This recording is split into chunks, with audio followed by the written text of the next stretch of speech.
In this video, we are going to discuss how to replace your air conditioner's capacitor, also known as a dual run capacitor. This is often to blame when your air conditioner goes out.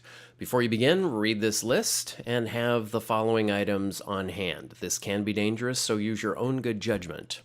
First, turn off the power. Most air conditioners run it on at least 240 volts, and that's enough to hurt you.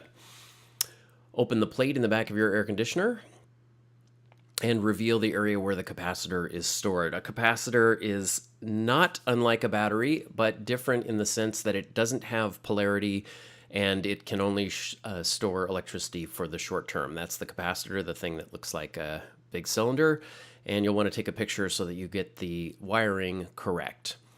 Undo the wiring, being careful not to fatigue the wire and thus break the connection. This is relatively easily done. Keep in mind that that capacitor could be charged and could therefore arc if you touch the contacts, so don't do that. That's why I'm wearing gloves.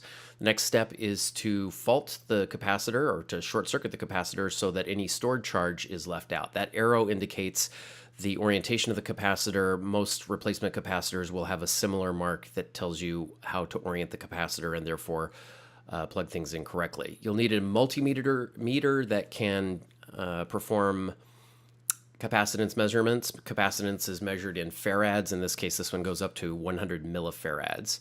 Here I am looking between the common, which is the top part, and the fan motor on the left. The one on the right is the compressor. You'll note the numbers there are lower than the numbers on the new capacitor. Many people feel that at 10%, sometimes even 5%, it's time to change the capacitor. Notice on the fan here, it's 5 versus 4.7. The fan leg of the capacitor would have been fine, but because they're connected, you have to change it all at once.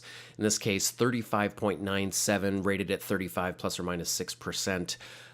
Definitely a better value than the 30 gotten on the old capacitor. Make sure you put it back in place.